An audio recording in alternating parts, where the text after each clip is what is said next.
Today on What's My Seed? Favorite Nephew.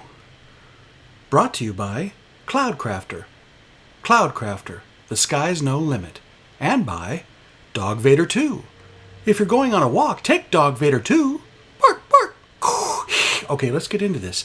Today we have Favorite Nephew. As you can see, it's small letters, one word, favoritenephew, or, if you prefer, seed -100, 375, 0531, but it's much easier just to type Favorite Nephew. Let's go into it and see what we got. Let's load it up. Okay. Now, this is a fantastic seed, especially a starter seed for young kids, babies, ladies, grandmas, elderly, the infirm. Everybody can have a good time, especially even the hardcore vanilla adventurers will have a good time on this one. So we spawn here in a plains. I love spawning in a plains, and so far, boring, right? Yeah, okay. Well, let's just, oh, I see something over there. Oh, I see some extreme hills over there. So you spawn here, and let's just take a quick look at the map here. And yeah, so we're right down here, and I think the first thing that we're going to see is that little village over there. So let's just go over there and see what this little village has to offer, shall we? Okay, so right away, you're walking to a nice little sandy village, and look at this. It's like Martha's Vineyard. It's just like a beautiful strip of land. It's like Long Island or something. I wonder if these guys are New Yorkers. You got a priest. You got right away. You got a blacksmith. So there, bam. You got your food. You got your first night here. You can make a look at this odd long house here. You can carve yourself out a nice little place down here if you don't want to pay rent, or connect with one of these villagers and see if they can give you a discount on your first night's sleep in exchange for some farming or something. I think there's a library in one of these buildings. Maybe it's a different village. Different village. Yeah, you know what? Yeah, that's the thing with this Favorite Nephew. So right away, we're going to go ahead and we're just going to go ahead and zoom up straight from where we were. You can see right over there is the spawning point. And right over here, so there's two villages, right smack dab, right close by spawning. So here we have another little village, a little plains village. You got your priest in here too. Priests have good trade, you know. You got your food sources in here. You got, let's see, I think one of these is, maybe not. I see the priest in there. Hello, priest. Okay. So you got that. You got two villages right off the bat. And let's just see. I'm seeing something over here, I believe. What's going on over here? Look at these great plains biomes. All right. Here's a third village. This third village, yeah, in case that the two villages before that you weren't having too much fun. Well, here's another one. Whoa, what's going on over here? That's right, a fourth village. And this one's an extra goofy and funny looking village. There's a library, right? And I knew there was a library in one of these things. This village is got some oblong buildings. Look how tall this one is. I'd like to sneak in right under here, build a nice little cozy apartment for myself and my gal, you know. Got to cozy up with my gal in this nice little place under here. There's a nice little library. Do some reading after dinner. And yet another blacksmith. Yeah, there you go. And a cow. Comes with a cow. So knock, knock. Who's there? I'm here. This is my new place. Hello. So, let's talk a little bit about this map, Favorite Nephew. We stumbled across this at Cloudcrafter. We were just playing around and stuck in some keywords like we always do, and zing zang, wham bam, here you go. This little classic map popped up, and what fun right away.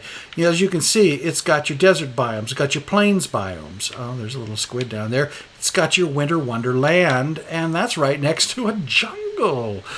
But, you're thinking like, well, Cloudcrafter, that's great. It looks like a pretty good map, favorite village, or favorite nephew, but I don't know, is there anything, can you offer me anything else? Yeah, I think so. If you look over here in this jungle, Look what you got here. Oh my gosh. Yeah, there it is. Boom, boom, boom, boom, boom, boom, boom, boom. It's a jungle temple. Yeah, you know, a lot of people like to use that as a starting point for a big adventure. If you're doing an adventure map or whatever, get in there. Don't get hit by those arrows. You know, you got to take your time, a little bit of finesse it, a little care, and then you'll get past that, and you'll get some gold and some jewels and stuff down there. Okay.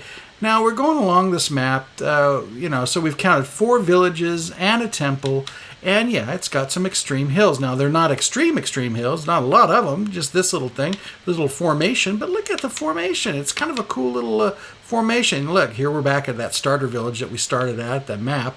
So there's that, you know. Now who wouldn't like to live right up here? I'm telling you, I would. Keep an eye on that village, maybe shoot arrows at them if they get out of hand. Look, I think there's another village over there you can spy on. Those pesky villagers, you know, I don't know. You need to get after them sometimes. So there's just a lot of versatility in this map. Again, this is a classic map. We always like looking at classic maps because we figure, you know, if it can show us what it's got within the smallest of the small classic maps, and if it comes up with a couple of good villages and maybe a special little prize like the Jungle Temple, then you know, it's worth playing. It's worth us investigating. Let's take a quick look in the Nether. Now, I'll tell you something, a little nice thing about this little map here that we figured in the Nether when we started. We got into this Nether Fortress, and you know, Nether Fortresses come and Nether Fortresses go, and they're about a dime a dozen. But sometimes you hit a Nether Fortress that's just rather unique, and this is one of those. It is an absolutely massive. Let's just bust through here and try not to fall to our deaths. But this is an absolutely massive fortress. It just goes on and on forever. It snakes all around under here. I mean, look at this. I mean, what is that? Is that the Golden Gate Bridge? I don't know. I mean, it's crazy long, and it crazy snakes on, and it's just an intricate web of fun and tons and tons of chests for you to look through. There's diamond armor. There's diamond armor. Also, all the bells and whistles, all the fun things that you would expect, and it's all right here at your disposal. Oh, what is that? Oh, there we go. And let's go ahead and get out of here now. We'll leave that for you to take a look at, and we'll go ahead and just go back to spawn, and which is just right over here. So a nice, quiet, quaint, little classic map that packs a wallop. It packs a big punch. Because it's got right off from spawn, it's got a village, a village, a village, a village, a village, a village, a village, a village, a village, a village, temples. I can tell you, I did take a peek underground, and the other nice thing is there is a massive mining complex down here for you to investigate. I'm not going to show you where. As I was finding the massive mining complex, I kept stumbling across spawner after spawner after spawner, some high, some low. This thing's got it all. So right here, you can load in this classic map, this little favorite nephew map. You can spend your whole life right here in this little classic map, never expand, and have a grand old time. So I really encourage you. Of course, if you decide to expand to small, medium, or even a large map, you're going to see tons more stuff, a lot more that has a lot more to offer, a lot more villages, a lot more locations for you to visit, a lot more temples, and a lot more activities. So here we go. This is Favorite Nephew, and goodbye.